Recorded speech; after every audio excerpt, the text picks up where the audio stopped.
Good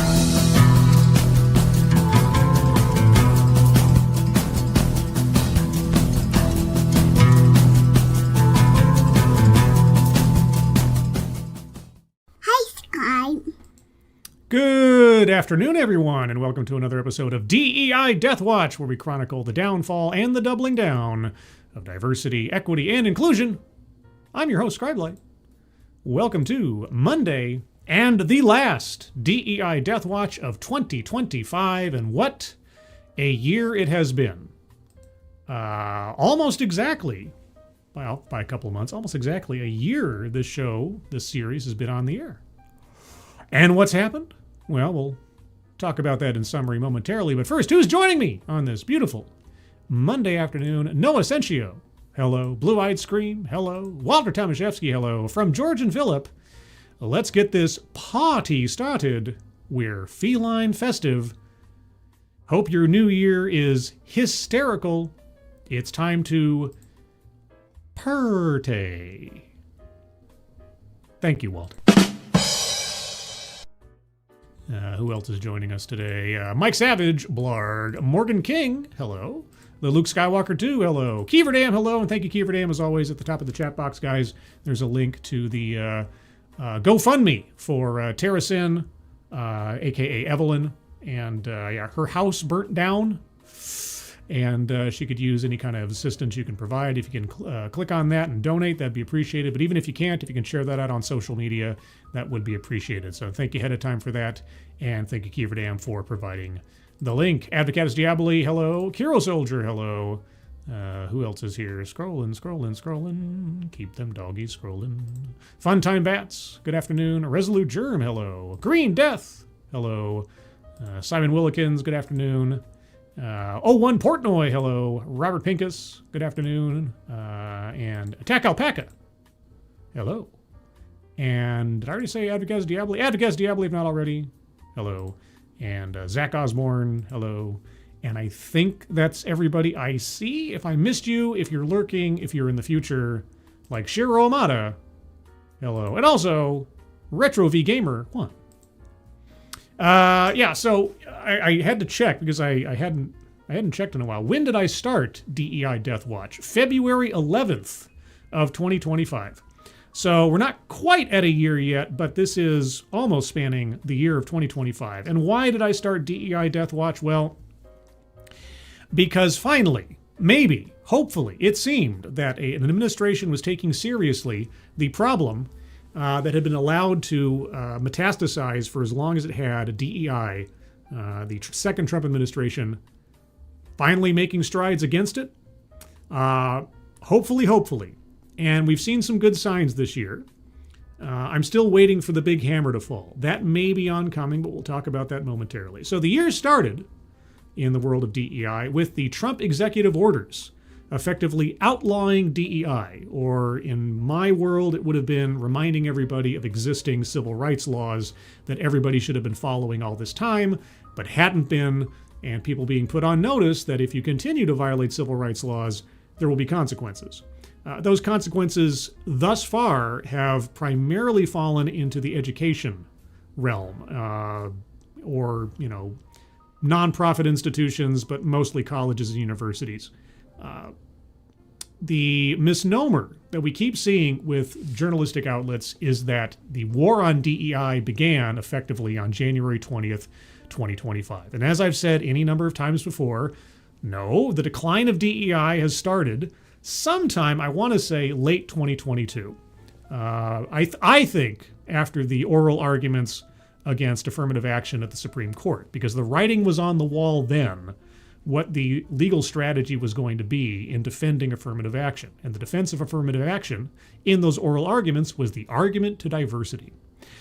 And anybody, myself included, who thought ahead for 3 more steps, if the Supreme Court finds your argument for diversity isn't enough to override the discriminatory protections, let's say, in Title VI, and thus its cousin Title VII, then the entire DEI apparatus effectively becomes illegal. Because you can't argue diversity as a defense in being racially discriminatory. And since race sits equally legal footing in Title VII as sex and religion and ethnicity and country of origin, etc., you've got no escape. You've got no legal escape in the private sector under Title VII. And for any company that accepts federal contracts, you too are subject to Title VI, which is what was being discussed and debated in the affirmative action case. Many people think affirmative action and the consequences thereof just apply to colleges. Not so. Not so. Any entity accepting federal financial assistance is subject to the restrictions of Title VI. So that happened 2022 into 2023, where we had the oral arguments and thereafter the final decision in late spring of 2023 by the Supreme Court that said affirmative action, go bye-bye. And with affirmative action going bye-bye, a whole bunch of both legal and philosophical justifications for DEI broke down immediately. And that's when you saw in 2023 through 2024 organizations like Netflix, like Amazon, like the Academy Awards starting to divest themselves from DEI. They weren't the first, and they wouldn't be the last. But a lot of companies and organizations didn't divest themselves in the literal sense as much as they did the renaming game. And that's really been one of the biggest villains of the DEI downfall process of the last year or two. If a company says, oh, we're no longer using DEI, are they simply getting rid of the names or are they actually getting rid of the mechanisms? That is the question. And the problem is, what are the consequences for not complying?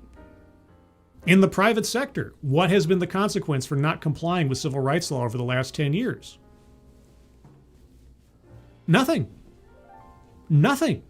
DEI has been allowed to run rampant all this time. And so I had been hoping, and in my own way praying, that a example be made, a precedent be set, that the EEOC would be funded and peopled and empowered to actually do their job and bring somebody to heel, some entity, some poster child, to set an example. Hasn't happened yet, but promises are being made. Andrea Lucas, the recently appointed chairwoman, whatever, of the EEOC, has said that 2026 is going to be the year in which things start changing.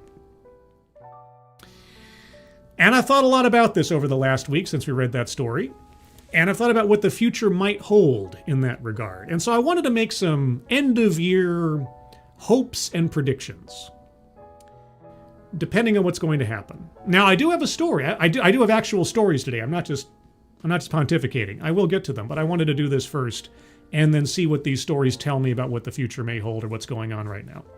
So I have a prediction. I'm going to set this in stone right now.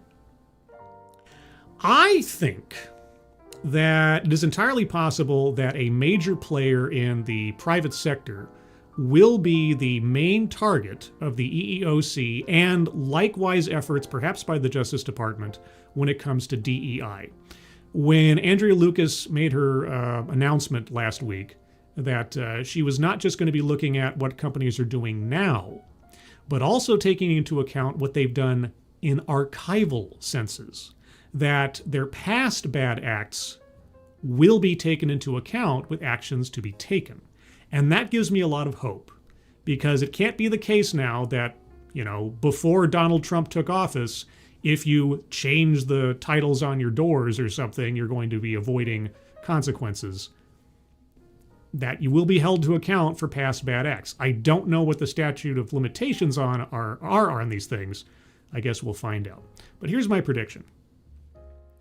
I think a low-hanging fruit, say, entity will be selected.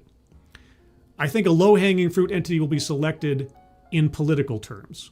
And what I mean by that is, if we've learned nothing else, and probably not, from the recent Epstein file releases, is that even this administration that stood on wanting to be transparent and bringing people to account and making sure the swamp was drained, as it were, are still very selective in who they're willing and able to protect. just as one example. And I know I'm going to get there. I know this seems like a side point. We saw that several items and passages were redacted from the Epstein releases. The law that was passed said you cannot redact things that are simply going to be protecting people's reputations. Unless it has specifically to do with protecting the identities or privacy of victims, it can't be redacted. And yet we saw many, many examples that were uncovered because of bad Adobe Photoshop or a bad Adobe Acrobat usage, things being redacted that were protecting people and their reputations, or entities and their reputations, financial institutions primarily. And so the thinking within the Trump administration that we are going to do the thing we said we'd do, but we're still going to go through great strains to make very political selections of what we're going to do, gives me this thought. This is a hypothetical. This is just my speculation. I think that if the Trump administration decides to make an example of a corporate entity when it comes to DEI, it will be someone like Disney. Disney, that as a company, both internally and publicly, has been decidedly against conservative ideals and in so many ways against the Trump administration specifically for many years. And Disney is not an innocent party. There's no harps or halos going on there when it comes to DEI or discriminatory practices over the last several years. So they're fair game as far as I'm concerned. But I think an entity like Disney will be a subject of action by the Trump administration. But entities that are friendly to the Trump administration will be given other options. When Trump was inaugurated, you saw him literally being gussied up to by the likes of Jeff Bezos and Mark Zuckerberg and other big CEOs of tech firms who are trying desperately not to become the targets of federal investigations for various things, but certainly when it comes to DEI, because if what happens should happen to companies that have been rampantly violating civil rights for the last decade or more, they could be hurt badly because they want those federal contracts. It's those billions and billions of dollars in taxpayer money that they get through federal contracts that they don't want to lose. And if they are found, quite easily found, to have violated Title VI anytime in the last recent memory, they could have those contracts terminated immediately. And I've been advocating for that for a long time. But an example will be made like a Disney, I think, and that will send a message to everybody that you had better divest immediately. And by divest, it means more than just changing titles or changing, what's on the door. And so that'll be a good thing, and yet there will be many, many, many bad actors who will be allowed to skate by, I think. Now, that's not what I hope for, but I'm cynical enough to believe that is going to be the eventuality. So that's my prediction for 2026 going forward, that there will be a poster child. There will be an example made. Somebody big. Somebody that is politically viable for the Trump administration. And it will make a difference. But it won't make the kind of difference I hope for. Those are my thoughts going into this. But before I get any further, thank you, Assassin of the Gray. Merry Christmas, Scribe. You and Dogcat Fox keep up the fight against the stupid from Moonbase 1. Yes.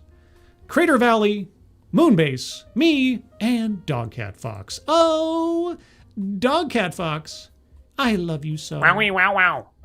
I know. Hey, say hi to the people. Say hi to the people. See, he's waving at you. Hello. Yes. He says. Wowie wow wow. Yes. Oh, Dogcat Fox. Go over there with your friend. The friend I keep. He's sitting right there. God, I got to get on that. I need to find the components. And I need to get out my needle and thread. And then someday, there's my New Year's resolution, to get Dogcat Fox's friend finally completed and ready for presentation. We shall see. What else we got here? Advocates Diablo. The only statute of limitations I know of when it comes to EEOC is the 180 days you have to file one. Well, yeah, that's for an individual complaint being filed, like if I'm applying for a job and I feel that I've been discriminated against, or I've been passed over for a promotion and I feel discriminated against, I have 180 days from, I guess, the time of a decision or something to file a complaint.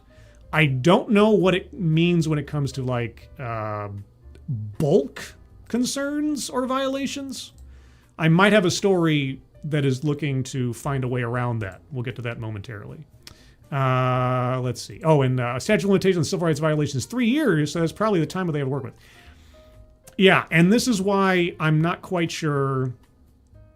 This is why they have to move quickly.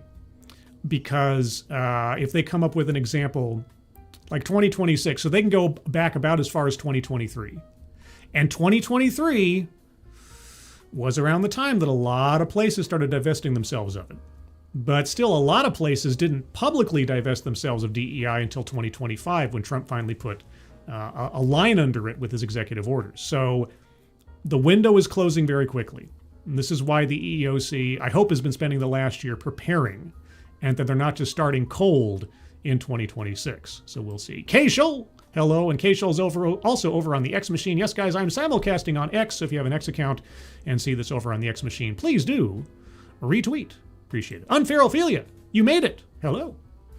And yeah, so let's get on with our first story. That's all my pontificating and prognosticating. So my first story, it gives me hope that there's something else going on, because here's one of the things I also have always been grousing about. Even if the federal government decides to take action against companies and organizations that have violated Title VI, Title VII, what is the end result? Fines, right? Maybe some public humiliation. Maybe some public mea culpas or something from a CEO at a congressional hearing. But what else could happen? Not much else, right? Well, maybe. And this is where big fingers crossed. But let's see. U.S. Justice Department using fraud law to target companies on D.E.I, Wall Street Journal reports. Okay. Now this, again, I don't want to get too excited because I'm easily disappointed by reality. But this makes me kind of happy. Potentially. The Trump administration has launched investigations into the use of diversity initiatives in hiring and promotion at major U.S. companies, the Wall Street Journal reported on Sunday. Well, they've been presumably doing that for the last year. Google and Verizon are among a list of companies that have received Justice Department demands for documents and information about their workplace programs, the report said, citing people familiar with the investigations. Reuters could not immediately verify the report. Wait a second. Where's the fraud law? Where's the part? Did I just find that the most truncated version of this story? Okay, hold on, guys. I apologize. This is what I get for trusting headlines to like deliver on what's promised. Oh, journalism. What do I know? Okay, can I read this? I gotta find a version that is available to me as a regular human being here. Okay, is this... Okay, I've got a different version of the same story that's a little bit longer. That's what she said, so let's give this one a shot. Do I have this on screen? Okay. Okay. The Wall Street Journal reported on Monday that the Trump administration is wielding the anti-fraud law, an anti-fraud law, to pursue cases against companies with inclusive practices in hiring or promoting employees. It's a law more commonly used against government contractors who bill the government for work that's never completed or overcharge for their services. That's going to be some kind of legal acrobatics. What is this stupid ad I've got? Can I turn that off? Can I please just not have that? Thank you. Okay. Let's see. Quote, the federal government should not subsidize unlawful discrimination, said the memo from the Attorney General Todd Blanche. It added that liability can result in significant penalties, quote unquote. Shortly after taking office, President Donald Trump issued an executive order, quote, restoring merit-based opportunity, which barred the consideration of race and gender in federal hiring practices. The order targeted private and federal diversity, equity, and inclusion practices, which grew more prominent as backlash heightened over workplace discrimination and bias. Google and Verizon are reportedly under investigation by the DOJ. Both declined to comment to the Wall Street Journal. Experts who spoke to the Wall Street Journal said it's unusual for the federal government to use an anti-fraud law to ensure companies are complying with anti-discrimination laws. Yeah, I don't quite get the legal logic. Admittedly, I am not a lawyer. I am not a constitutional expert, but it's going to be an uphill battle in the courts, because if you're using fraud law, that's potentially criminal liability, which is what I've always thought should happen in some way, shape, or form when it comes to this massive amount of discrimination. At the same time, I'm not convinced they're going to win this one. We have laws that say specifically, what you can and can't do when it comes to hiring. There are consequences already written into laws to what happens if you get caught doing so. But extending that to fraud. And here's the other hurdle they're going to have to overcome, is that many companies and organizations for the last several years, even during the first Trump administration, were instructed to hire contractors on the basis of a certain demographic split.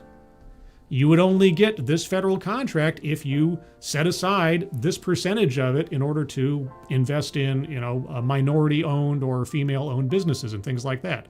So if the federal government is giving you the restrictions on which you have to operate, and those restrictions are conceivably illegal or violate civil rights laws, it's going to be an uphill battle to argue that a company is guilty of doing what they were told to do by the government, who's now trying to punish them for it. It'll all depend on what the details are, the devil being therein. So, again, in one sense, I'm hopeful. In the other sense, I'm more than dubious that this strategy is going to work. But time will tell. Let's see. What do we got here? Luke Skywalker 2. So I think the idea with fraud is claiming contracts that they legally could not claim because they are illegal.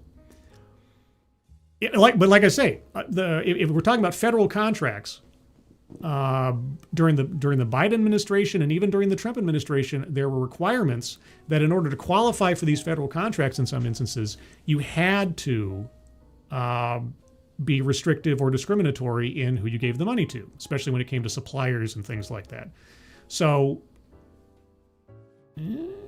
that's if I were the lawyers for the entities, that'd be my first route of defense. I'd say, Your Honor, we were simply complying with the restrictions and requirements of the federal government in accepting the contract.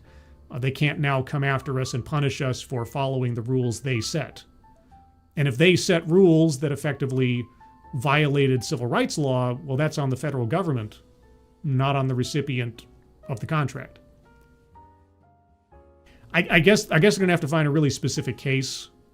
But Google and Verizon, if you want to talk about two companies, Google, Verizon, Facebook, T-Mobile, Disney, American Airlines, Citigroup, these are all companies that I'd be looking at if I were in the shoes of the Justice Department. But I like the fact, at least, that it's not just the EEOC specifically, but the Justice Department, the Civil Rights Branch, presumably writ large, that is looking at this. So time will tell, I guess.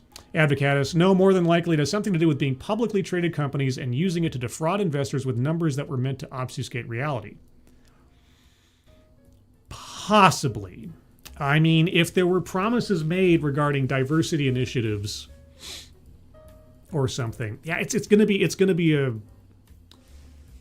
they're going to have to thread that needle. It's going to be a needle threaded on this one, I think.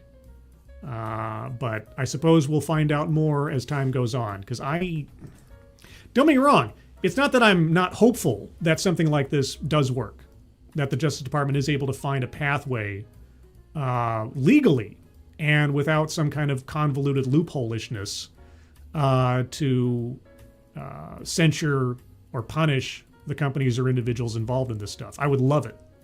At the same time, we have seen some very broad interpretations of certain laws trying to get to an end point in recent history, the Biden administration specifically, that I'm not good with. Some of this stuff should just be, on its face, illegal. There shouldn't be any argument about it. Should there be further penalties rather than something simply in the civil side? I think so. I think when you have this massive amount of institutionalized discrimination, when you violated countless individual civil rights, countless individuals who have no idea that they were discriminated against. That's one of the problems of this. If you have a system set up where both at the recruitment end and in the job application and the interview stage and in the hiring and in the promotion and in the executive, if everything is set up ahead of time with all these filters, that by the time you actually get to a decision point where you're looking someone in the eye to offer them a job, you've already excluded and discriminated against countless other people who never even had an opportunity to get there. How do you quantify that? How do you effectively punish for that, if not something criminal? I don't know. Under current law, I don't know. Maybe this is their pathway to try to do it in some way. I guess we'll see. Hopefully. Sass the Gray, Boeing's quality control with their aircraft has certainly suffered since the implementation of diversity. True, but again, you'd have to draw a clear line between DEI and negligence, right? And it can be done, I think. It can be done if you show that you hired somebody who was unqualified for a job and their presence in whatever thing led to some disaster or something liable. Especially if the company had better options and they dismissed them. You might be able to track that down. But that is such granular work and so specific and something that could be tied up in the courts for years. And like I said in the last stream, as far as I'm concerned, there's a 3-year clock on this. And I'm not just talking about the statute of limitations for civil rights cases. I'm talking about this administration. I would be operating under the belief that you only have 3 years to work with, because it's not an impossibility that the next administration doesn't care about chasing down DEI. You can't bet on it for sure. So the EEOC and the Department of Justice has 3 years to do something. Set some precedent or establish something that lasts longer than them in those offices to see to this being done. Or else it's just going to keep going. So that's our first story. Purportedly, the Justice Department is pursuing fraud avenues against DEI proponents in the corporate world, in the private sector. Google and Verizon are named entities. Those are some big boys. We'll see. Excuse me. Moving on to our second story.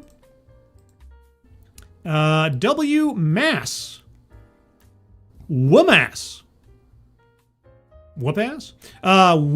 institutions retreat from DEI pledges in Trump crackdown. Ooh, the crackdown. Wasn't that like a failed video game series or something? Or like a sequel to something, Crackdown? I'm suddenly remember like this sort of quasi-open world cityscape where you're running up and down buildings and blowing things up. Anyway, on his first day as president in 2021, Joe Biden issued an order, quote, advancing racial equity, unquote. Last January, President Donald Trump called that goal a, quote, immense public waste and shameful discrimination, unquote. One of these people are correct. Whiplash continues over what constitutes racial justice in America. Well, let me tell you something. If justice is predicated on race, I think I spotted your problem. In the Pioneer Valley, some institutions that receive... this is a subscriber-exclusive story! What? They fooled me, because when I looked at this thing, I scrolled down a little bit and I saw, oh, there's the rest of the story, because usually they have like the blockage right at the top. Okay, can I find similar reporting elsewhere? Oh, internet? Gosh, dang it. Let's see. No. What's this? Is this something I can read? No. Fooled again! Fooled again. No, that's from March. What about, is this something I can read? Now, is that just a link to the same story? It's a link to the same story, okay. Well, dang it. That upsets me. And really, nobody else is reporting on this, just one outlet. One outlet reports on this. Okay, what can we get out of it such as it is? In the Pioneer Valley, some institutions that receive federal money pared away stated commitments to diversity in their hiring and operations. Well, yes, because, you know, even colleges are subject to Title VII. The Republican found the changes. Okay. The Republican found the changes by comparing current wording with earlier online pronouncements available through the Internet Archive. Yes, many institutions, colleges, and so on have started removing DEI, diversity, and so on as text away from their publications, their websites, and so on. That's been going on for a long time. I guess WMAS is just the latest institution to do so. But, like I've said before, are they? Or are they simply changing the titles? Are the mechanisms being removed, or are they just changing the label? This is why, and if I were the EEOC, or if I was part of the civil rights branch of the Justice Department, I'd be saying DEI needs an IRS. You need to audit these organizations for compliance. Regardless of what they call their programs, regardless of what flowery language they're using. Oh, we're focusing on belonging. We're focusing on global impact. We're focusing on employee culture. Whatever. Okay. Is what you're doing in compliance with established law or not? Yes or no? That's it. I don't care what it's called. I don't care what you try to call it. And that should be the watchword there. Let's see. Use the Wayback Machine. The Wayback Machine for a subscription locked article. Usually when I do that, the Wayback Machine just tells me I need a subscription. So I don't know that we can do that either, because the article's from like 2 days ago. So the Wayback Machine isn't necessarily a cure-all. Unless somebody archived the article separately, absent all the blocks, then I'm out of luck, unfortunately. So I did have a third story. But listen, this might be a very short stream today, because the first story was a truncated thing. The second story wasn't even complete. And the third story is just an NPR deal. And it might be one that I play instead of read, just for variety's sake. So let me see here. Where scientific research focused on DEI stands after a year of disruption. Scientific research focused on DEI. What is the science of DEI? I'm not sure. But I know someone with a lot of answers in the world is Miranda Stone. Guys, I don't know if you know about Miranda Stone. By now you should, but on the off chance you don't.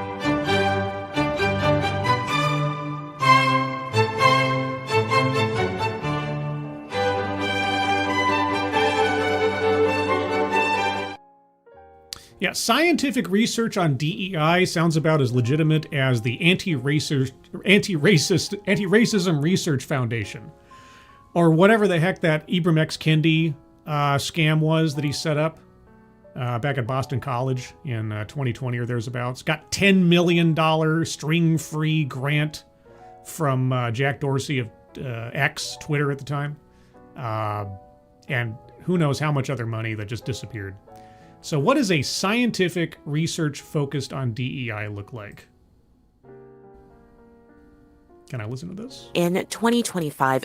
Can you guys hear that? In 2025? I'm playing something through the browser, so let me know if you can hear that. Frosted Glass, thank you so much. Good thing to know someone in WAMAS. Check it. Oh, what? What? Frosted Glass, are you off to find the hero of the day? And it was you? All right, well, I will keep that aside for after this. Thank you, Frosted Glass. Oh boy. Well, it pays to have friends. I've got friends in low places. Thank you, Frosted Glass. Appreciate it. Doubly thank you, both for the donation and for the link. All right, well, we'll get back to that other story momentarily. You guys hear that okay? Audio good. All right, so let's try this. Federal scientific grants were disrupted, frozen, or cut under the Trump administration, affecting thousands of research awards and billions of dollars in funding. Why? Hey, NPR. That's an effect. What was the cause? What was the rationale? Do you think they'll say? Here, just because this is not something I have to read. Put it over here. There we go. Tell me. Oh, tell me true. What was the cause of this? What was the rationalization? Funding. Much of that science was focused on DEI, diversity, equity, and inclusion. How? How is the science focused on DEI? DEI is just a process of discrimination. What's scientific about it? Equity and inclusion. Some scientists argue that we're just beginning to understand the implications of these disruptions. NPR's Katie Riddle reports. In the early months of 2025, Noam Ross started hearing about federal research grants getting canceled. Why? I mean, you know, I have a very, very antiquated notion of how journalism is supposed to work, right? The who, what, where, why, and how. Yeah, okay. What happened? The grants were canceled, or were going to be canceled. Answer the why. Why were they being canceled? Getting canceled. Especially on topics related to health equity and transgender health. Health equity and transgender health. Right. Because health equity basically means the medical establishment is racist, and transgender health means we want to do surgery on your children. I know, these secret terms have finally come to light for their realities. LGBTQ health of various sorts. LGBTQ, okay, LGBT, these are not different species of creatures.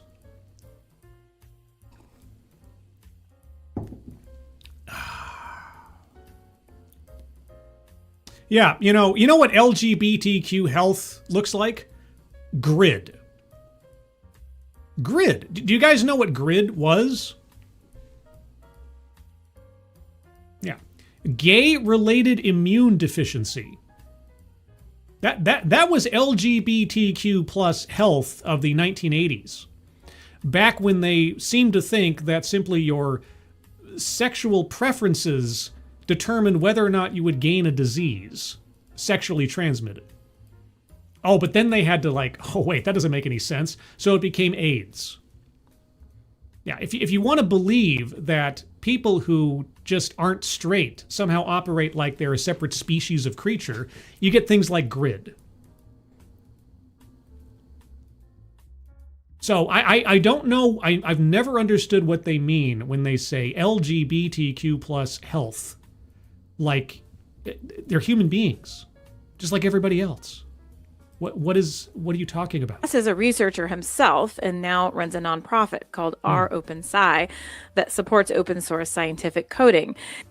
Open source scientific coding. Okay. Time tracking and studying infectious disease. As he watched his colleagues losing grant after grant, he wanted to help. He noticed there was no central database to gather information on which grants specifically were being cut. And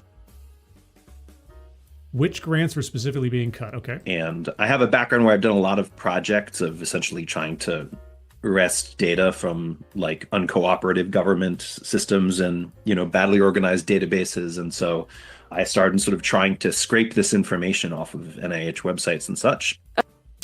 And let me guess, there was a pattern of grants focused on assessing people on the basis of their race or their gender.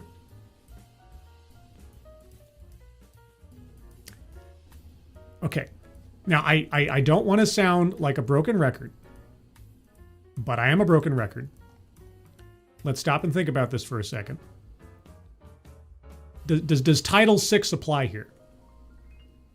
Just tell me, does Title VI apply? Now, I know there might be some reasonable exceptions made when it comes to scientific research. If you're trying to research the effects of birth rates on this population, you're probably going to be focusing on women. So saying that you're having a program or activity that's focused on one gender versus the other, you could say, well, that's discriminatory. Or if you're looking at, honestly, the effects of sickle cell anemia between the different races, there is a biological reality there that you could make an argument for. That's legitimate research. So having a program or activity focused on race in some way, shape, or form, it could be, you might be able to make that argument that should be precluded from such things. And I think that's fair. However, is Title VI a factor here? Is it part of the equation? I don't know. NPR isn't telling me the why yet. Just the what. Sites and such. A project called Grant Witness was born. He and a colleague tracked science and research grants cut in 2025 across federal agencies. All right. He says he's been struck by the extent to which DEI has been targeted. DEI is not a scientific process. It is not a scientific theory. What are you talking about? Has been targeted. A report from the Urban Institute examining his data, for example, found that nearly 90% of the canceled grants at the National Science Foundation included at least one word related to DEI. Race? The DEI. He worries that the administration sees this research as a distraction from real scientific investigations. Well, tell us. It's really important to go in and report on all of these health equity projects and minority health projects. They are really important for our collective health. Prove it. I take it back. It wasn't race, it was equity, wasn't it? Peak research by Whitney Wharton, a professor at Emory University. All of my research is under the Alzheimer's prevention umbrella. She focuses on lifestyle and pharmaceutical interventions to prevent Alzheimer's. Wharton got an email in February saying 2 of her grants were canceled. I've been with my wife 8 years, and she's seen me cry 3 times. This was the 4th time. Oh my God. What were the grants and why were they canceled? Absolutely gutted. She studies longitudinal groups of people and evaluates their risk of getting Alzheimer's and how to prevent it. One such group is trans people.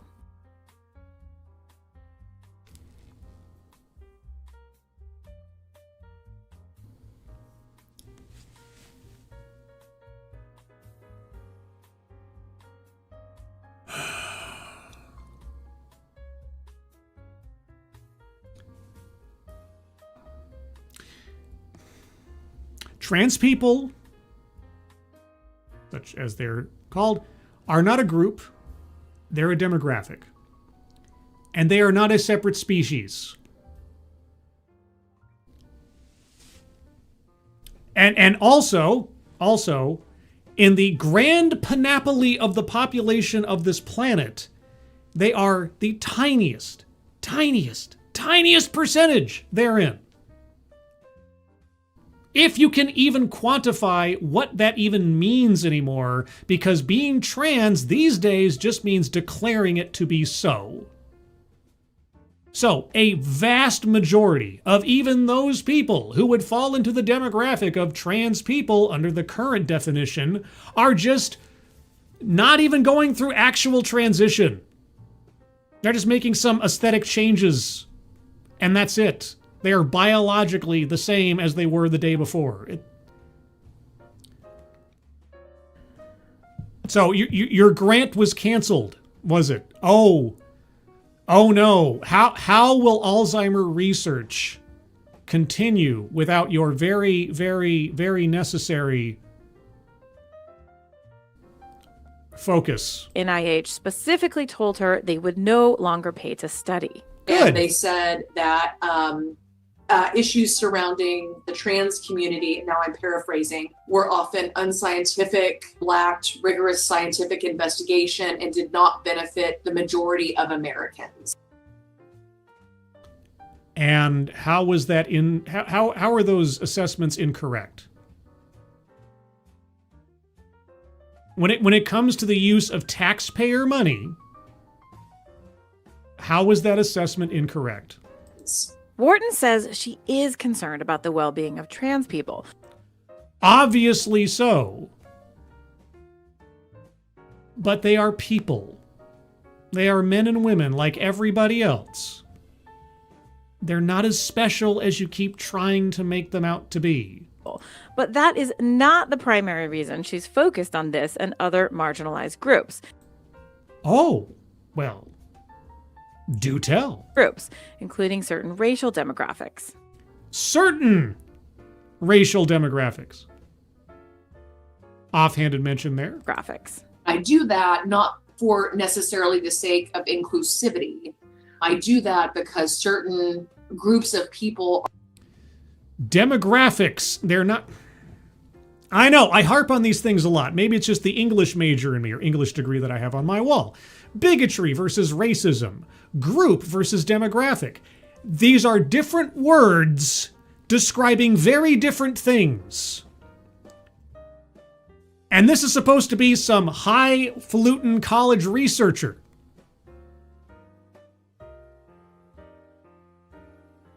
I get a twitch. You know, or a kick. Or a, what's the other one now? BitChute. Some other streaming service. People are more at risk for Alzheimer's disease compared to others. People who are under-resourced, socially vulnerable, disproportionately stressed or lonely, among other risk factors, are more susceptible to certain diseases. I'm lonely. I suffer from stress. I'm just a human being. I'm a normal human being. What? Oh, intersectionality. It's the it's the cognitive decline stack, right? It's like, well, are you straight white male? Well, your cognitive decline risks aren't nearly as much as if you were a gay Latino midget or something, because of intersectionality. You know, from the implications. Certain diseases. That's the case for many marginalized groups. I'm a marginalized group. What do you think DEI has been doing for the last decade? Incrementally marginalizing my group over and over and over again. Where's my grant? Groups. Research already shows that Black people are significantly more likely to develop Alzheimer's than white people. Oh, because why? Why? Because of intersectionality, because of racism, right? Racism causes blood clots. And no, I'm not making that up. That's a true thing. I learned that from a TED Talk years ago. Racism causes blood clots. I've been hearing this argument for years and years and years. Obviously, it is an outside entity that is making these bad things happen. There's no other possible explanation. Alzheimer's than white people. She's trying to determine if that's true for other groups as well. The risk factors that I am... Stop. Why don't you try looking into the causes of it first? All right? Because I don't know if you know this. I know it's a crazy thought. Black people and white people are human beings. And all of them share a lot of similar biological functions. So, if there is a disparity, a marked and noticeable disparity between the Alzheimer's rates between Black people and white people, why? I want to see if there's disparities in other demographics. Well, there may be, but even if you found those out, what would that tell you? Would it just affirm your belief that, oh, if you're anything other than a white person, you're more susceptible to disease? And what would that tell you? That disease is racist? Oh no, that would tell me that we need health equity. Obviously, it's the medical industry that is racist. It's providing lesser care to non-white entities, or non-white demographics, pardon me. Right? What are the factors that are leading to these outcomes? That's what you should be looking at. Not just looking for more examples to affirm her already stated belief that the system is racist, sexist, homophobic, whatever. Factors that I am studying are overrepresented in these groups. Those would be things like social isolation, aging alone in place. If she can specifically help those groups at higher risk. How? What help? How does this lead to help? Seriously, how does this lead to help? I find disparities between demographics. I've identified that there is a greater disparity between this demographic and this demographic versus this demographic and this demographic. Now I can help. By doing what? How are you working towards curing Alzheimer's in one demographic versus another? Risk of getting Alzheimer's, she says. She can help everyone avoid it. Katie Abrettel, NPR News. I don't believe you. I don't believe you. None of that made any sense. None of that made any sense. And the idea that taxpayer money grants specifically for, I'm looking at trans people. You're looking at a tiny, tiny, tiny fraction of the population whose physical biology is functionally no different than anybody else on average. Why not just look at people, right?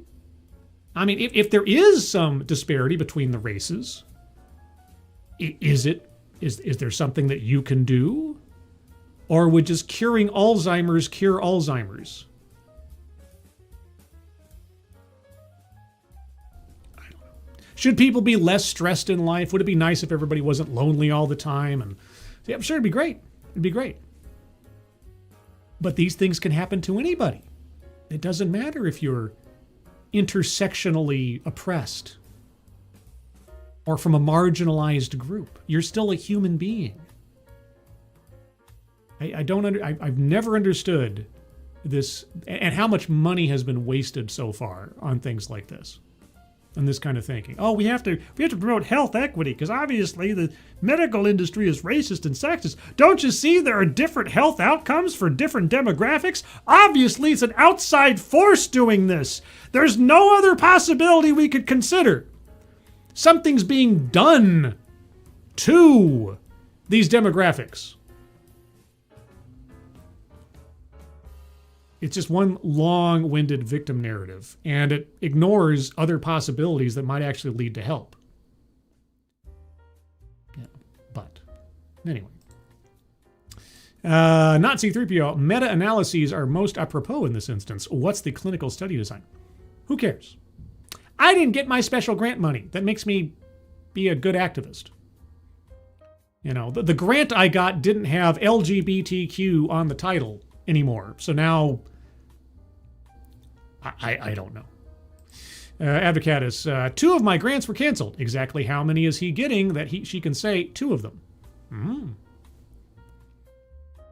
Right, and two of your grants. How do you split up your workday? How many different projects are you working on? If you have 3 different grants for 3 different things, how are you focusing your time? I don't know.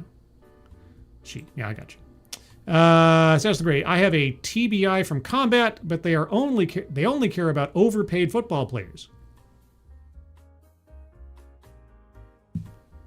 Yeah. All right. I hope. I've had at least a peripheral experience now with the care the VA took regarding my father. I hope the Veterans Administration or Veterans Affairs is giving you what you need. But traumatic brain injury, things like that didn't get to great prominence in recent years until football players started smashing their heads together like they've always have, and suddenly they realized, oh yeah, that might cause damage over time. I still think football's if I had a kid, I would not put them in football. I wouldn't even risk it. Wouldn't even roll the dice on that one. For as much as people love football. They dropped your claim. Oh man. I'm sorry. I hope you can get it back. I don't know what the procedure is. Obviously my example is just anecdotal, but they absolutely saved my parents, especially my mother, in the long term, with what they did for my father in the last year and a half or so. So, I don't know. I wouldn't put my kid in football, but just because I can't stand watching it. Yeah, I've never been much of a football fan. Curling is where it's at. Curling.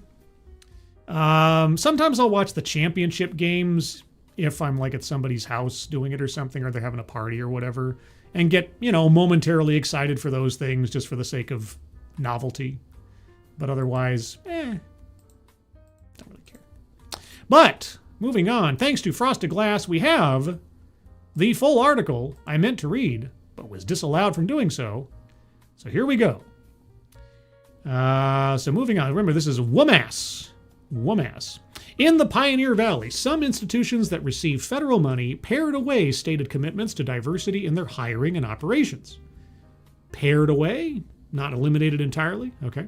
The Republican, I guess that's a newspaper or something, found the changes by comparing current wording with earlier online pronouncements available through the Internet Archive. Organizations had good reasons, financial and legal, to keep their heads down, softening or removing promises to address racial inequality. Pressure was mounting from Washington, D.C. to abandon affirmative steps against racism. Those weren't affirmative steps against racism. It was just racism. I love how they keep trying to couch D.E.I. as though it were, blessed by the angels or something. That D.E.I. is an uncontrovertible good in and of itself. On January 20th, Trump had directed the Office of Management and Budget, the Attorney General, and the Office of Personnel Management to terminate, quote, all discriminatory programs, including illegal DEI and diversity, equity, inclusion, and accessibility mandates, policies, programs, preferences, and activities in the federal government under whatever name they appear, unquote. In an executive order, January 21st, Trump widened his war on DEI to include the private sector. Good. The crackdown wasn't limited to government operations, and employers across the country took note. Well, employers across the country took note back in 2022 and 2023 when they started winding down, many of them, their DEI practices. Again, history did not begin with Donald Trump's second administration. But I digress. The investigative news organization ProPublica found that more than 1,000 charities retooled their mission statements to cut or tone down language that promised to address racial inequity and historic disadvantage. Before Trump returned to the White House, Bay Path University in Longmeadow had a lot to say on its website about its diversity goals.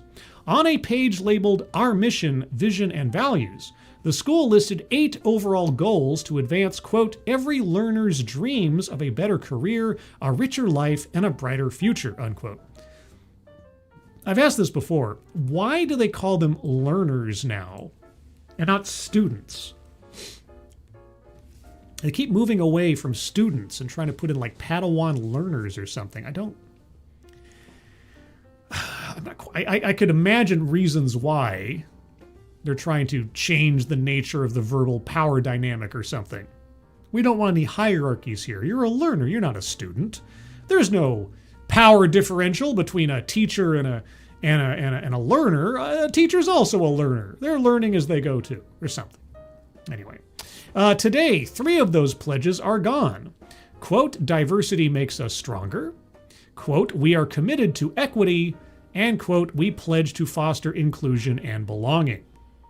The school's archive webpage from January 17th, a week before Trump's second inauguration, went deep in explaining why it held those goals. The school sought equity, it said, because, quote, we share honest acknowledgement that pervasive, enduring, and corrosive structural inequities have caused BIPOC, not BIPOC, BIPOC communities to suffer. We recognize the uncomfortable and incontrovertible truth that ours is a world of imbalanced access to opportunities and resources.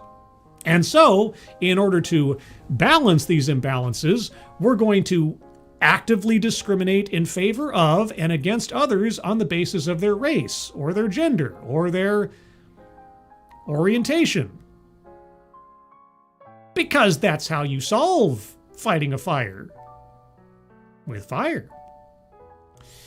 In its promise to, quote, foster inclusion and belonging, also removed from the webpage, the school had said this, quote, we value the work of being anti-racist and truly accessible to our diverse population of learners, faculty, and staff, where every voice is encouraged, heard, and respected, and authentic selves are valued, unquote. To be sure, jettisoning such public rhetoric doesn't mean a college is turning away from the objectives and actual work on a campus. No kidding. Kathleen Robluski,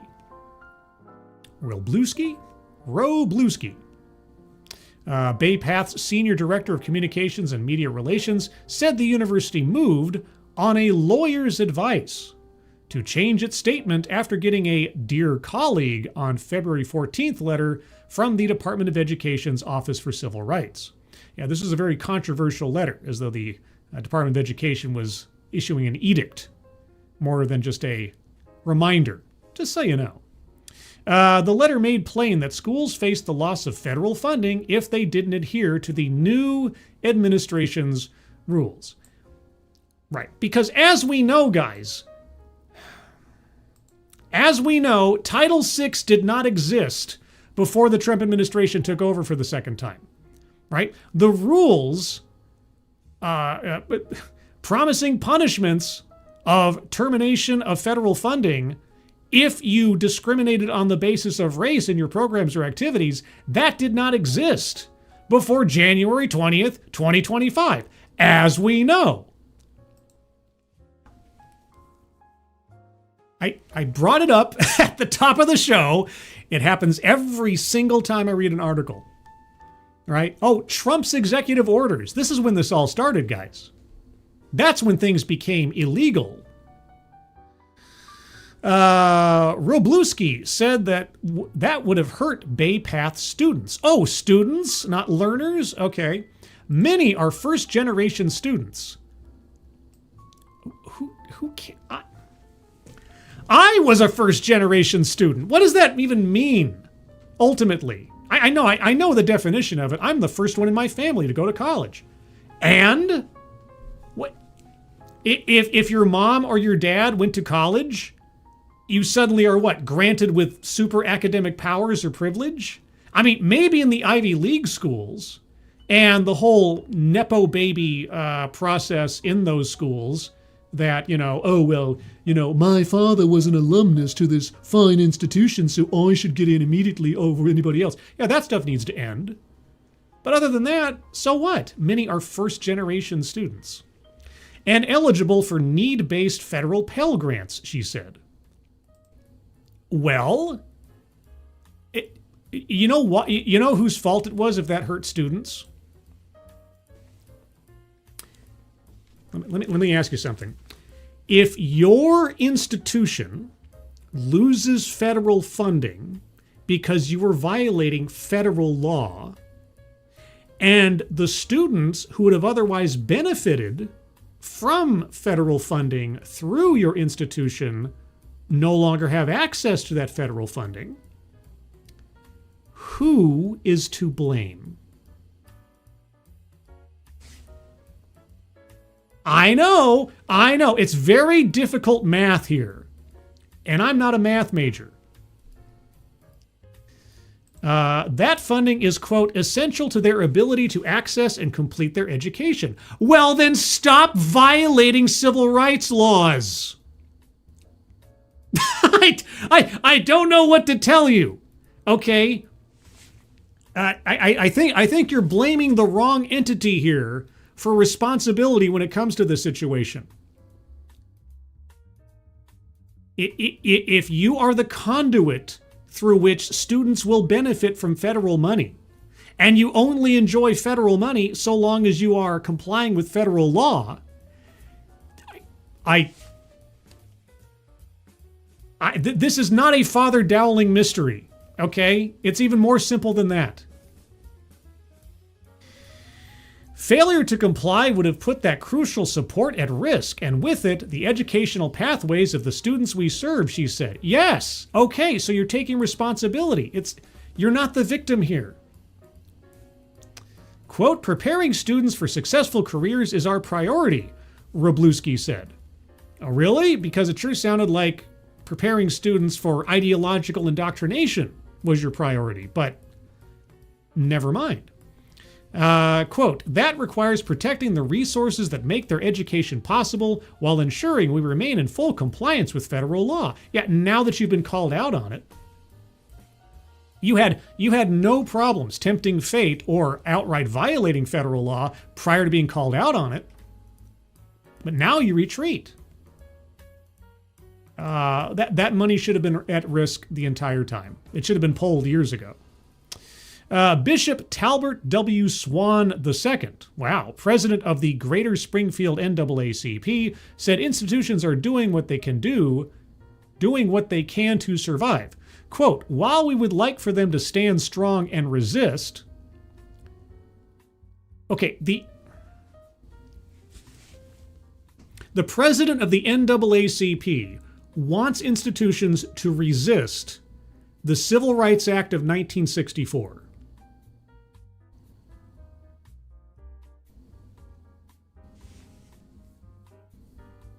Let's just think about that for a second, shall we? The National Association for the Advancement of Colored People wants educational institutions to defy the Civil Rights Act of 1964.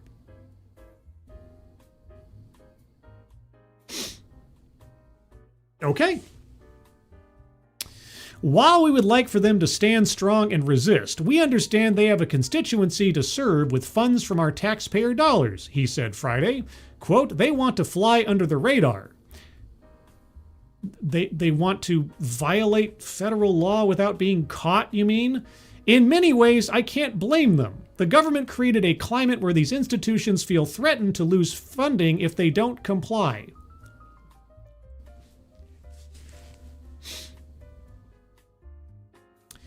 The government did create a climate where these institutions feel threatened to lose funding if they don't comply. It was called the Johnson administration, and Martin Luther King Jr. was there when it was signed into law. Jeez! Oh, God. This drives me absolutely up the wall. It never gets old. It never gets old after nearly 10 years.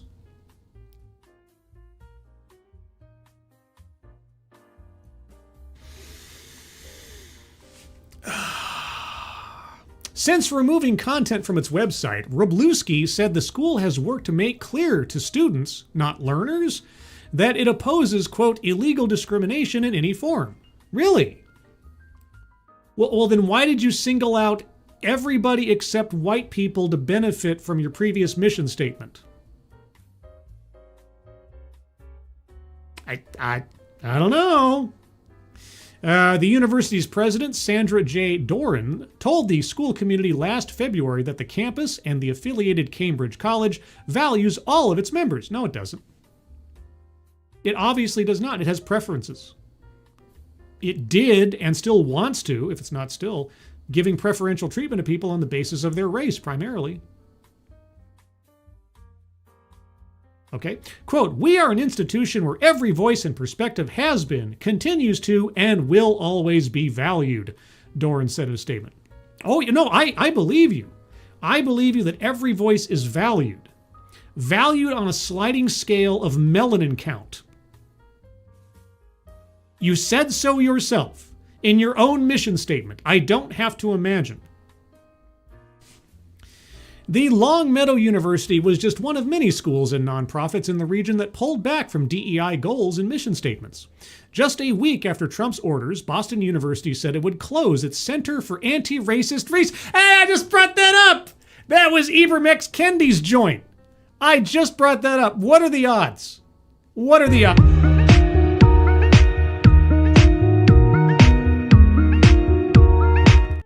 I tell you, it's all interconnected. It's all interconnected. Just a week after Trump's orders, Boston University said it would close its Center for Anti-Racist Research because it was a financial boondoggle and a scam, and all the money disappeared. It's a pretty easy decision. Across town, Northeastern University wiped mentions of DEI from its web pages and retitled its Office of Diversity, Equity, and Inclusion. New name, Office of Belonging. Belonging. Over the course of 2025, words like belonging often replaced or joined inclusion. Over the course of 2020... Chat.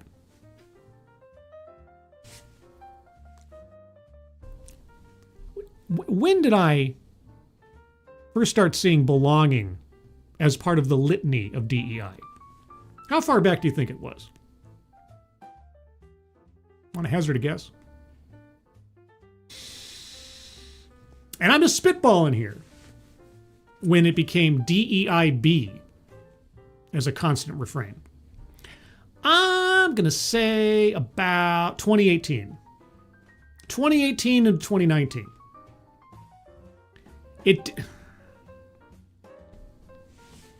I'm practically a DEI historian at this point as compared to journalistic entities.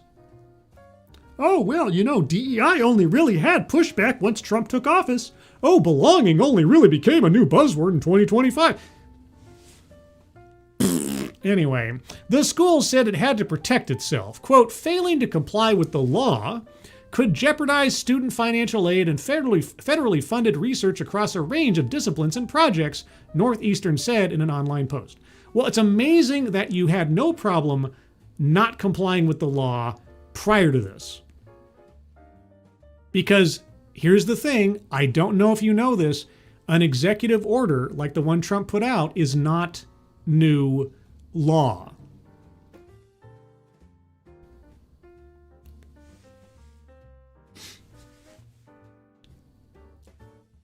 Okay, on what law did Trump's executive order lean on when making these declarations?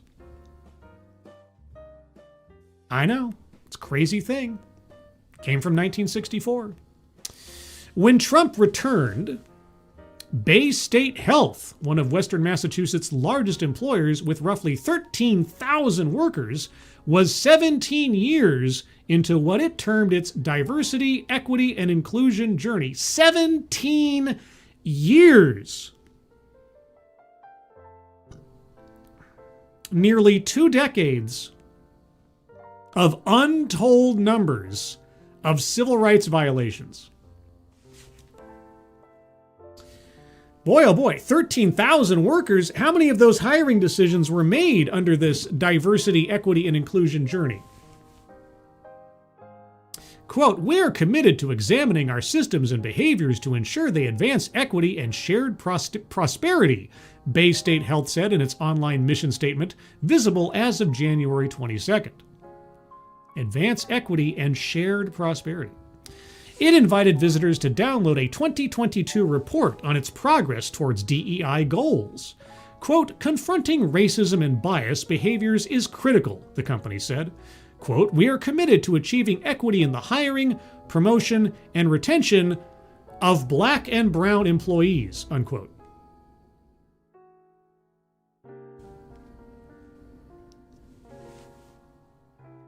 Aha! Today, that last sentence is gone from Bay State's online mission statement. Golly gee whiz, I wonder why. And the fact that it was there, literally or in spirit, for 17 years doesn't constitute a problem?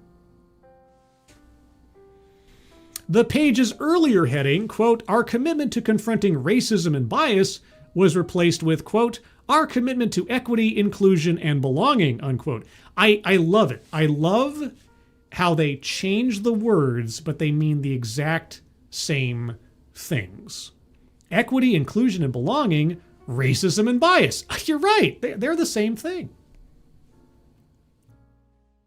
The revised statement is not a full retreat from DEI goals, though the goal is newly framed as a push to benefit, quote unquote, everyone, as long as you are the right race. And we look on anyone who's not the right race as someone we don't need to focus on or give any time to. Which is obviously the kind of philosophy that was really being championed in 1964. Bay State says in online wording today that its vision is to, quote, integrate equity and inclusion into every part of our work, from patient care to workplace culture, so that everyone experiences a sense of belonging and the chance to reach their fullest potential, so long as you are brown or black. Oh, sorry, I added that last part. That would be too honest. Heather Dugan, Bay State's manager of external communications, said that commitment is alive and well. Oh, good. She said in a statement in response to questions that doing right by caregivers and patients, quote, has been at the heart of our organization for more than 140 years, unquote. Well, the heart of your organization for the last 17 has been rampant institutional racism. I don't know what to tell you. Bay State is faithful, quote, in words and actions, unquote, to long-held goals of what she termed, quote, welcoming and belonging, social and health justice, meaningful and structural change, and community impact. While some of our language has changed, Bay State Health's commitment to our people, our communities, and a culture of inclusion and belonging remains unwavering, unquote, Dugan said. Yeah, so long as you're the right color. And then, maybe you're an afterthought. The people making these changes had cause to think someone with a long reach and access to the U.S. Treasury was watching.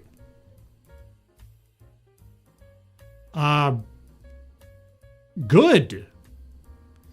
In his January 21st executive order, the president claimed that, quote, critical and influential institutions of American society have adopted and actively used dangerous, demeaning, and immoral race and sex-based preferences under the guise of so-called diversity, equity, and inclusion that can violate the civil rights laws of this nation, unquote. That is a 100% true statement. I have playlists. I have videos going back 9 years. It's not a theory. It's not a claim like it's somehow up in the air as to whether or not it's true. It is a blatant, observable fact. Trump ordered executive branch departments and agencies to end all DEI mandates and programs. On top of that, he called on officials charged with upholding civil rights, quote, to combat illegal private sector DEI preferences, mandates, policies, programs, and activities, unquote. Some wording changes have been relatively subtle. Relatively. The Caring Health Center in Springfield, for example, had used its website to declare that it stood ready to serve newcomers to America. Okay. Quote, as the community continues to welcome refugees and immigrants, unquote, it said in text available on its website June 4th, 2024, quote, our commitment to providing appropriate and accessible care is demonstrated by the use of multilingual translation services and sensitivity to the unique cultural needs of the people we serve, unquote. Okay. Today, the post's reference to refugees and immigrants is gone. Why? What was their motivation in doing so? Got any news for us on that one? Attempts to reach Caring Health Center for comment last week were unsuccessful. The newspaper also viewed IRS documents, comparing language from nonprofits that must file the Form 990 before and after Trump's return to the White House. Part 3 of the form requires a mission statement. Caring Health did not adjust its mission statement in IRS Form 990 this year.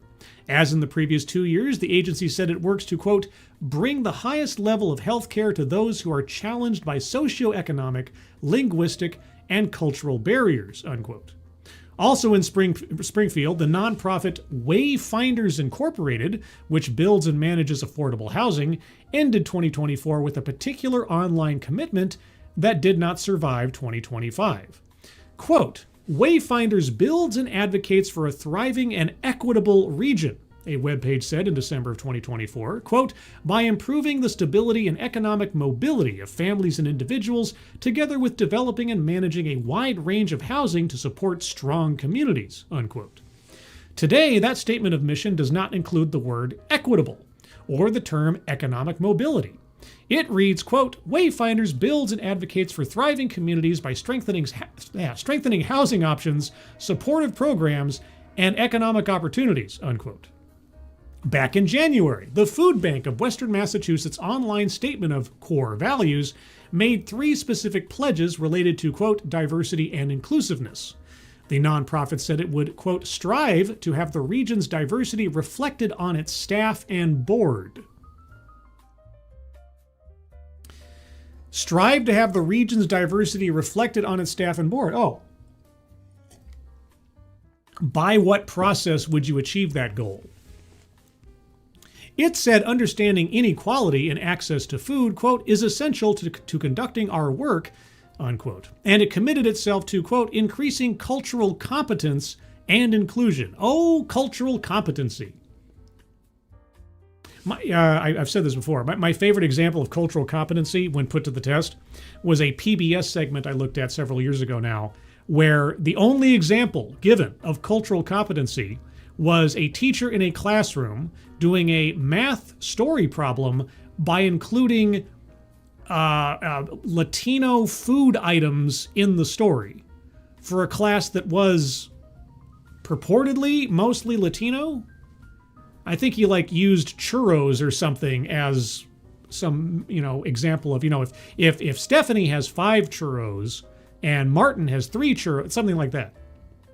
And that was the only active example of cultural competency in that PBS segment. Or what they said was cultural competency. I don't imagine it's any more complicated than that. As of last week, that 52-word section has been winnowed with strive gone to a 19-word promise to foster diversity, equity, inclusion, and belonging, unquote. Whatever that means. Holding their ground. Many institutions in the region have held on to their promises to be inclusive. The United Way of Pioneer Valley's inclusion policy reads the same way as it did on January 20th. Quote, inclusion is essential to what we do as it creates and strengthens our community, the nonprofit said then and now. Well, here's the thing. The words by themselves are not inherently criminal. They are a red flag. They are implicative of something else possibly going on, which is why, as I've said, D.E.I. needs an IRS. Because by themselves, they are just buzzwords. If I say, my company has a very diverse workforce, okay, that doesn't necessarily mean, and then you look at my company and it's all white men. The word can still be accurate. But of course, if it's all white men, that could also be a problem. Might want to check for compliance. Anyway, let's see. Gandara Center in Springfield has not changed how it lists its mission.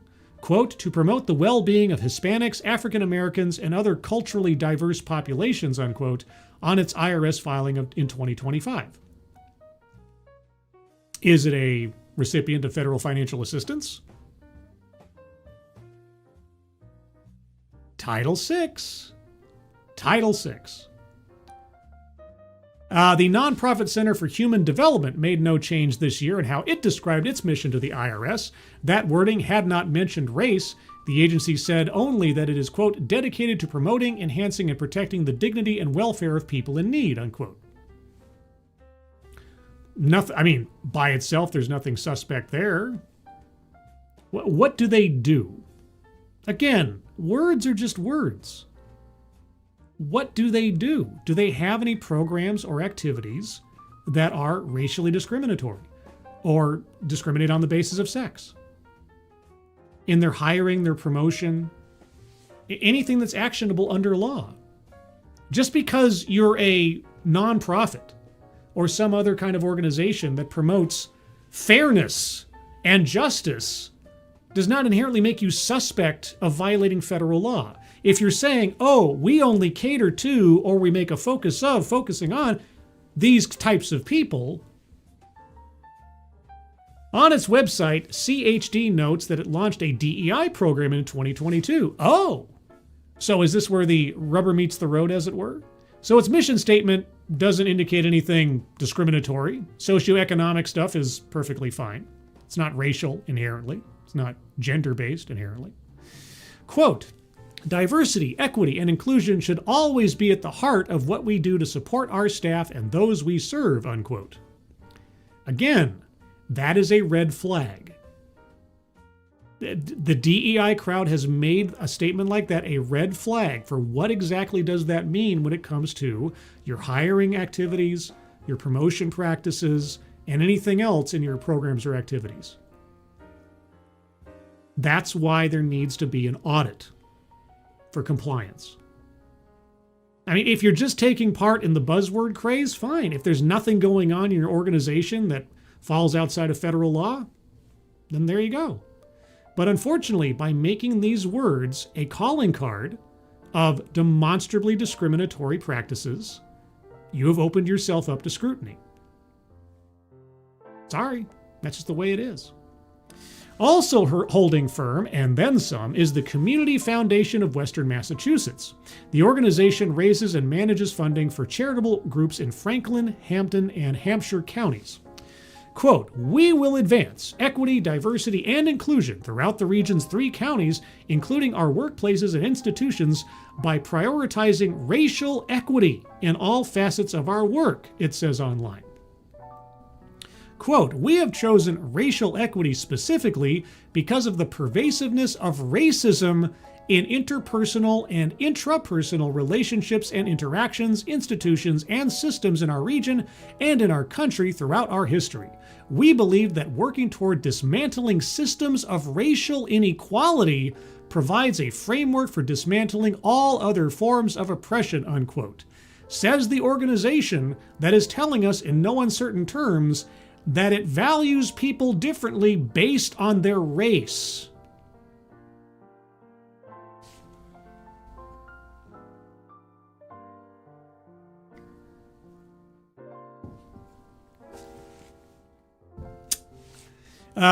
Western New England University in Springfield maintained a promise on its webpage to, quote, celebrating the diversity of our community locally and globally and creating a community that fosters tolerance, integrity, accountability, citizenship, and social responsibility, unquote.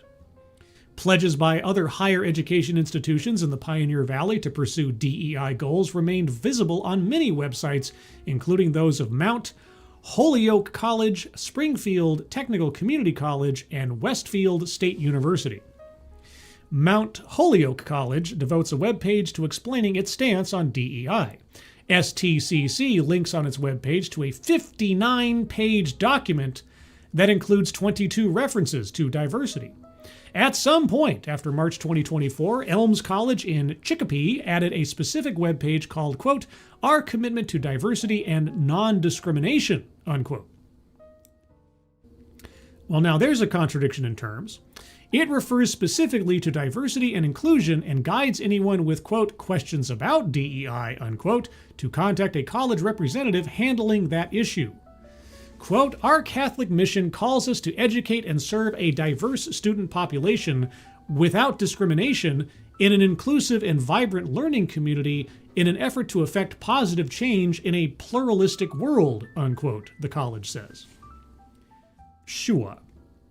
We're almost done, guys. Support for DEI goals is plainly stated by the American International College.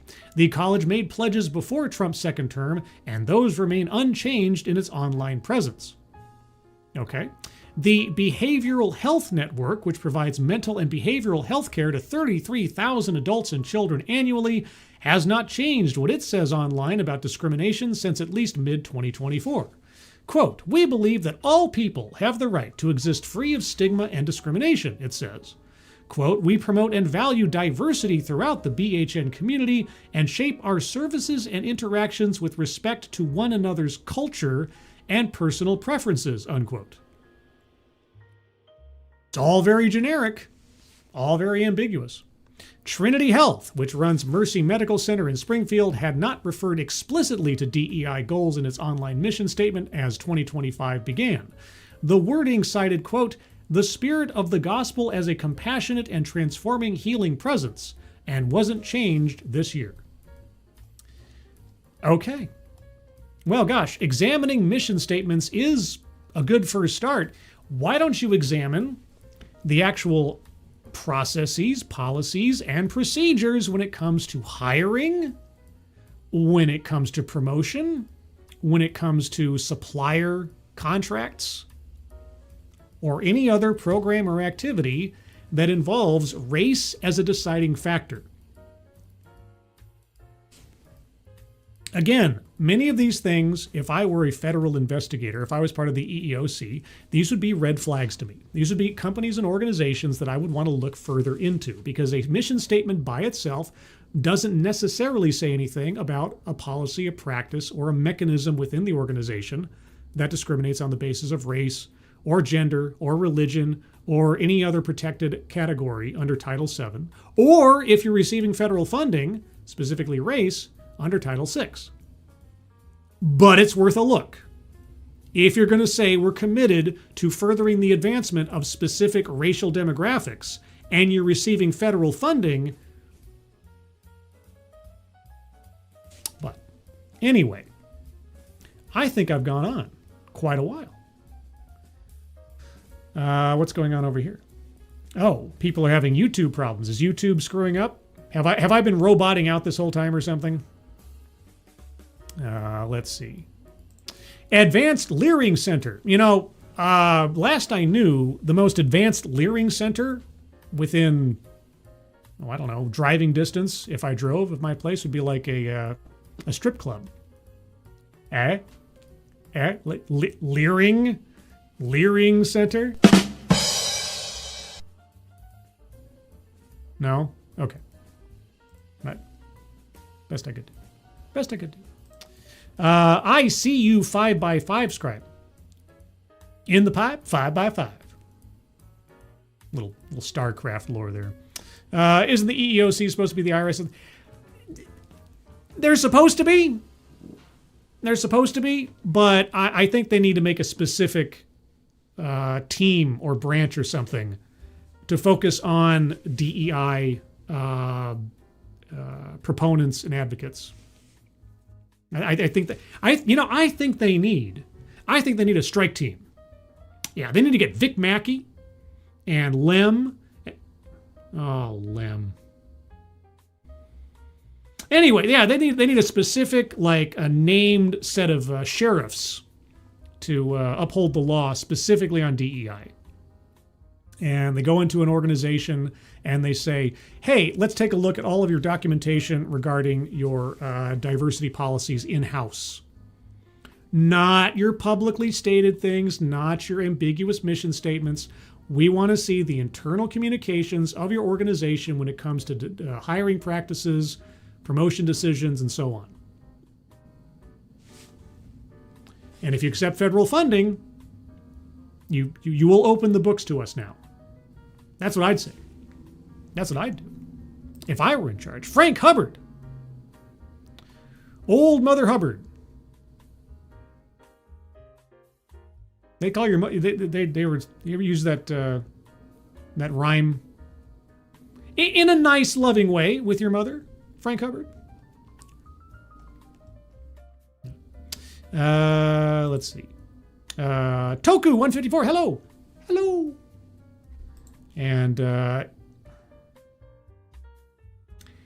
Jay Blizza asked the most relevant question of the day. If you could smell any color, which color would smell the worst? Actual chat GPT answer when I asked for stupid questions, LOL. Well, you know, I'm glad you're leveraging AI to its fullest, Jay Blizza. If you could smell any color, which color would smell the worst?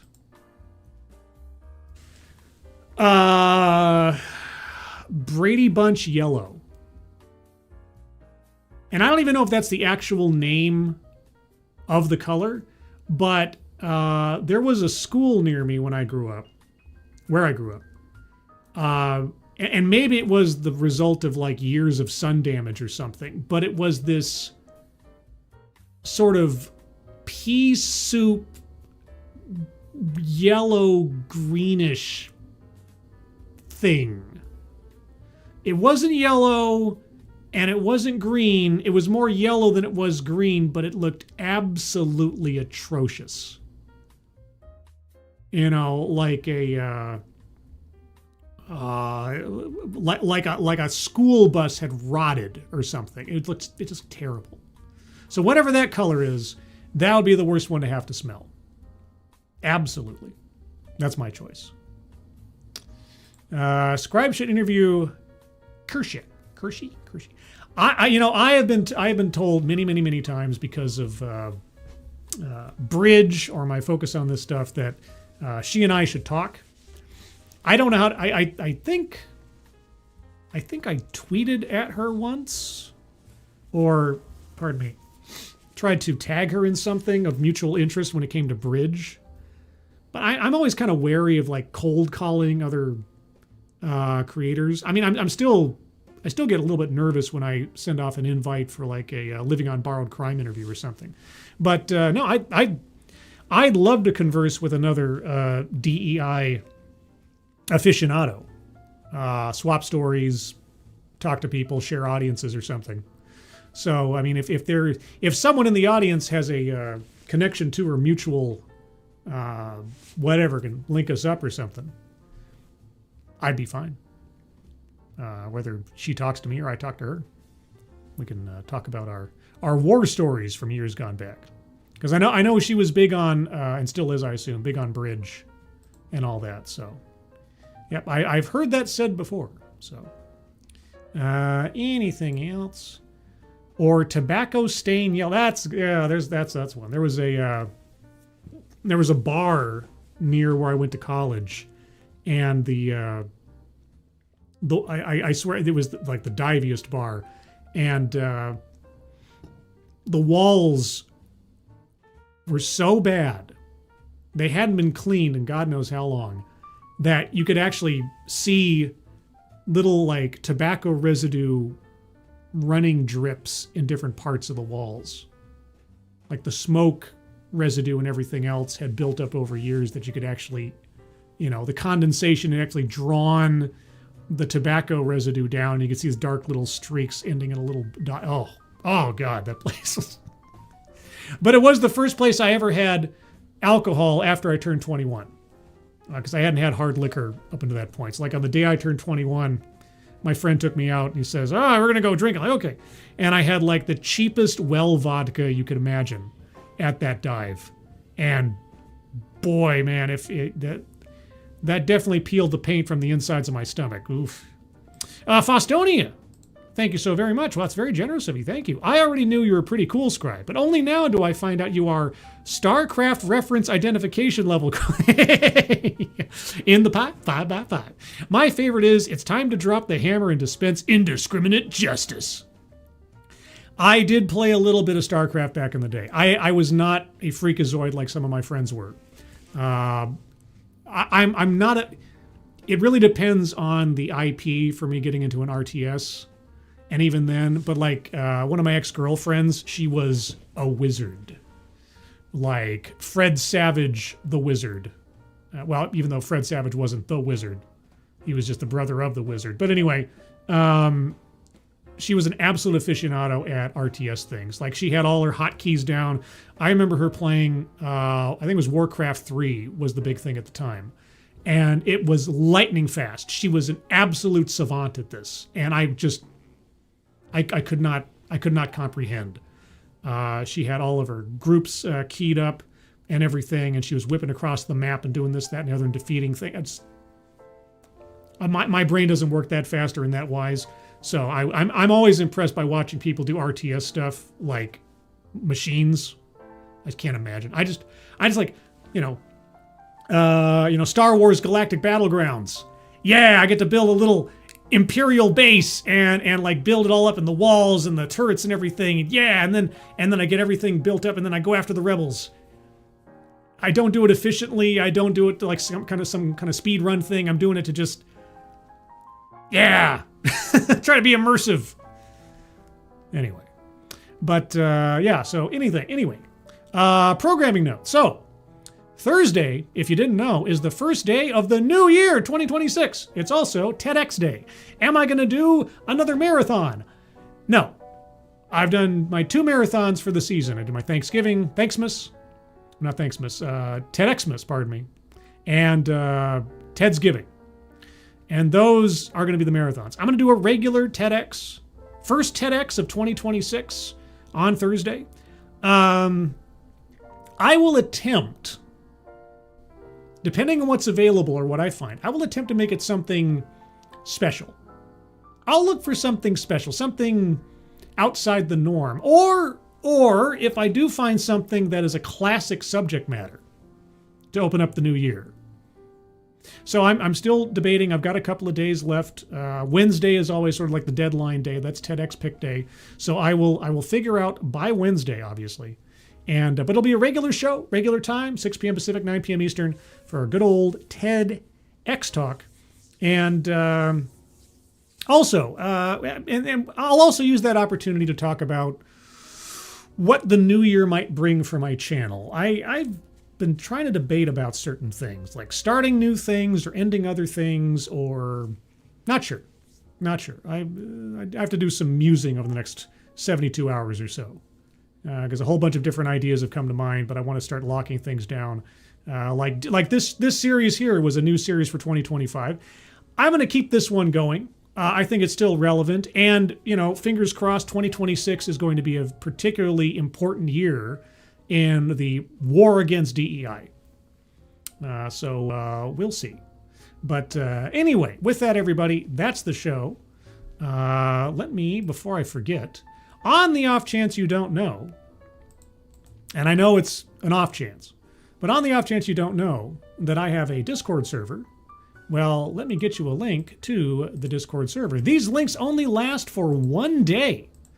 I run a very exclusive club here. So if you'd like to join the Discord server, link to the Discord server is in the chat right now. Click on that link. You'll find yourself on the landing channel called Say Hello. And in addition to saying hello, you just have to say the secret word. The secret word will tell me that you're not a bot. Actually watch the stream and have thus earned the right, the privilege, the entitlement, the equity to join the Discord server. And today's secret word is WMASS. Just say hello, WMASS, WMASS. And I'll know that you watched this show. Beyond that, I want to thank everybody for joining me. Moderators, thank you for keeping an eye on things, even though everyone here is so well behaved, you have very, very little to do. Everybody who donated either to myself or to the GoFundMe at the top of the chat box to help out Terracin/Evelyn with the house that burned down. Thank you guys so much for your generosity. Very much appreciated. Also, before I forget, and I often forget to do so, if you like this kind of stuff that I do or that any other content creator you enjoy does, be sure to tell people about them. Let them know that they exist in the world. Let other people know what you enjoy and the possibility they might enjoy it too. Because a lot of us YouTube content creators, especially the small ones, YouTube doesn't do much for us. And so you guys end up being our best algorithm. So if you like what I do, please retweet it, especially on X, because that's mainly where I do my social media stuff. And if you do retweet it out there, please be sure to tag me in your tweet or your Xing or whatever, so that I know that you've done so I can thank you personally, because I really do appreciate it. Beyond that, oh yeah, I have a merch store. You can get a Scribe Light coffee mug to hold your hot cocoa, because that's the appropriate thing to go in a coffee mug for me, because I drink cocoa. I don't drink coffee. So it's a cocoa mug. Yeah, Scribe Light cocoa mug. That's what I should rename that. Anyway, other than that, everyone, I hope you have a good rest of your Monday. I hope you have a good rest of your week ahead of you. If I don't see you before then, have a happy, and safe New Year, and many happy returns elsewise. And otherwise, everyone, I hope you're all safe and well. If you're not well, please get well soon, and I'll see you on the next one. Take care. Bye-bye.